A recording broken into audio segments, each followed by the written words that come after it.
Tarde con el doctor Juan Antonio Leclerc Ortega.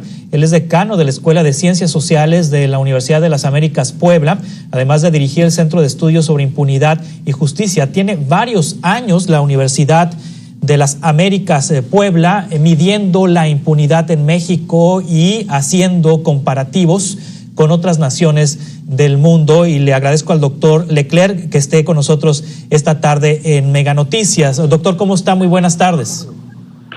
Muy buenas tardes, Juan Carlos. Qué gusto poder saludarte a ti y a tu auditorio.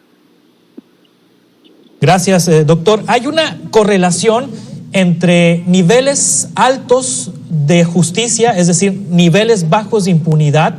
Hay una correlación de los niveles bajos de impunidad con el tema de la inseguridad, con el tema del número de homicidios, con el tema del número de hechos violentos o de el número de delitos. Es decir, entre menos impunidad haya, menos delitos se cometen. Y lo que estás planteando es obviamente un tema fundamental. Todo depende de cómo te acerques al problema y cómo propongas medirlo. Hay quienes, por ejemplo, analizan cuántas sentencias se obtienen a partir de un número determinado de actos delictivos que son denunciados.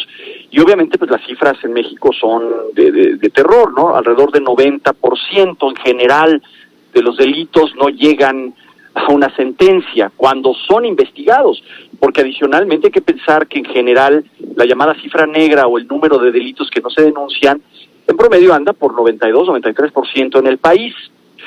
Como nosotros medimos las cosas, nosotros tenemos un índice que se aproxima al fenómeno de la impunidad, destacando el peso que tienen las fallas en el sistema de justicia, las fallas en el sistema de seguridad y la violación a los derechos humanos. Es un modelo mucho más amplio que no se limita a medir solamente sentencias frente a delitos.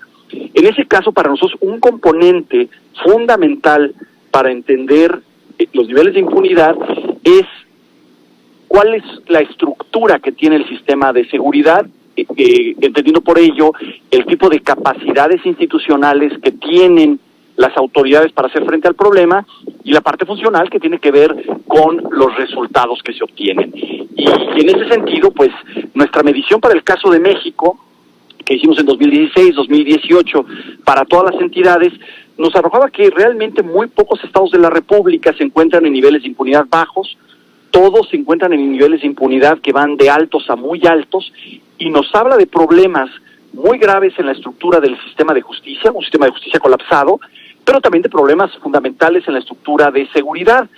Por ejemplo, en muchas ocasiones, muchos estados suelen tener más capacidad para la seguridad, número de policías, por ejemplo, pero eso no significa que se traduzcan en operativos más eficientes, en una policía mejor preparada, más profesional, con derechos laborales garantizados, ¿no? Entonces, para nosotros el componente de la seguridad es fundamental para entender la problemática de la impunidad.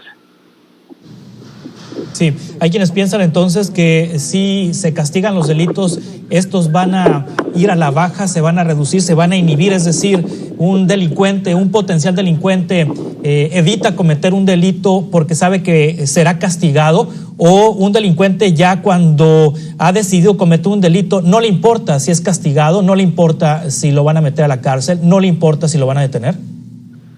Mira, yo creo que sin duda alguna el que ciertos delitos sean investigados, los delincuentes se enfrentan a un proceso y al final una sanción es indispensable en cualquier tipo de sociedad. Debemos tener cuidado con eso, porque también en México en los últimos años tenemos una tendencia, algo que se llama populismo punitivo, que se presupone que mientras más castigas y más gente metes a la cárcel, menor violencia e impunidad. Y esto no es necesariamente cierto. El fenómeno de la impunidad tiene que ver también con otro tipo de factores.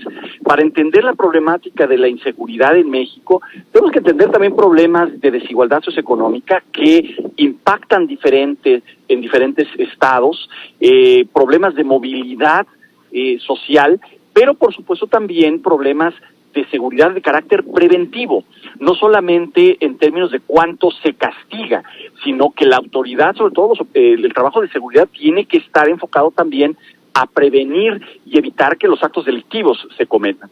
De igual forma, por ejemplo, la denuncia es fundamental para entender esta problemática. Los ciudadanos denuncian menos de 10 de cada 100 delitos que se cometen, y nos habla de una falta de confianza de los ciudadanos en las autoridades encargadas de la Procuración de Justicia. Si tú analizas de todos los delitos que registra, por ejemplo, la Encuesta Nacional de Victimización y Percepción de la Inseguridad, la ENVIPE, nos va a decir que de alrededor de 28 o 29 millones de delitos que se cometen al año en México, en realidad alrededor de 7 de cada 10 son denunciados, pero además no solo denunciados, sino que se lleva una investigación y un proceso. Entonces, el problema de bajar la impunidad tiene que ver con diferentes tipos de factores, incluyendo también tener mejores capacidades en el sistema de justicia.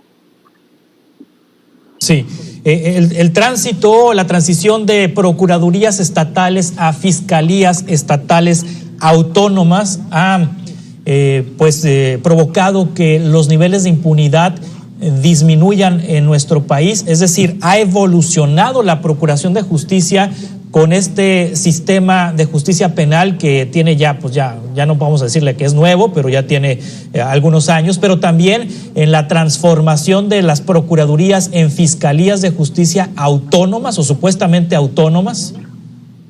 No estoy seguro de ello. Primero tendríamos que garantizar que todas las fiscalías sean efectivamente autónomas, algo que no ocurre en todos los casos o que no necesariamente se refleja adecuadamente, lo cual tiene un impacto en el trabajo que hacen las fiscalías en cada uno de los estados. De igual forma, tú señalabas al nuevo sistema penal. El nuevo sistema penal, a veces cuando lo discutimos, decimos, bueno, vamos a ver cómo el Poder Judicial se reestructura para garantizar justicia bajo esta modalidad. Sin embargo, el sistema necesita estar interconectado, por ejemplo, con la policía, necesita estar conectado con las fiscalías, y estas no han sido diseñadas para operar bajo las claves del nuevo sistema.